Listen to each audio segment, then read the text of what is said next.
29 വർഷം കൊണ്ട് ഒട്ടനവധി അനുഭവങ്ങൾ, ഒട്ടനവധി. എന്നിട്ട് ഇതുപോലെ വീട്ടിൽ പാമ്പിനെ പിടിക്കാൻ പോയിട്ട് കുടിക്കാൻ ഇങ്ങനെ നമ്മൾ ക്ഷീണിച്ചൊരു പാറ പൊളിച്ച് കുടിക്കാനായിട്ട് വെള്ളം ചോദിച്ചാൽ ബാത്റൂമിൽ കൊണ്ടുപോയി മഗ്ഗിൽ വെള്ളം തന്ന ആൾക്കാർ കേരളത്തിലുണ്ട്. അയ്യോ, തിരുവനന്തപുരത്ത് ഉണ്ടായിട്ടുണ്ട്.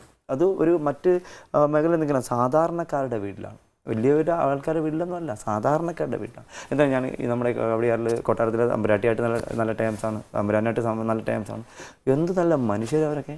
പക്ഷെ ഇവിടെ സാധാരണക്കാരനിക്ക് പാത്രത്തിൽ പോലും വെള്ളം തന്നിട്ടില്ല കുടിക്കാനായിട്ട് സാധാരണ വീട്ടിൽ. ഇതൊക്കെ എൻ്റെ അനുഭവങ്ങൾ. അപ്പം ഞാൻ എങ്ങനെയാ മനുഷ്യനെ കൂടുതൽ എല്ലാവരെയും സ്നേഹിക്കുന്നില്ല, അല്ലെങ്കിൽ എല്ലാ കൈപ്പേറിയ അനുഭവങ്ങൾ എനിക്ക് തന്നത് മനുഷ്യനാണെന്ന് തുടങ്ങി. കൈപ്പേറിയ അനുഭവങ്ങൾ വരുമ്പോൾ ഒരിക്കലും പ്രയാസം തോന്നുന്നു, ഒരിക്കലും തോന്നാറില്ല. മനുഷ്യൻ ഇങ്ങനെയാണ്, ഇങ്ങനെ ആൾക്കാരുണ്ട് എന്ന് നമ്മൾ സമാധാനിക്കുന്നു. അല്ല, ഇപ്പൊ ശരിക്കും പറഞ്ഞ സുരേഷ്, ഈ വിഷമുള്ള പാമ്പുകളെ പിടിക്കുകയും അല്ലെങ്കിൽ വൈൽഡിലുള്ള സകല ജന്തുക്കളെയും നമ്മുടെ മനുഷ്യരെ രക്ഷിക്കാൻ വേണ്ടിയാണ് സുരേഷ് ചെയ്യുന്നത്. അത് കാണാതെ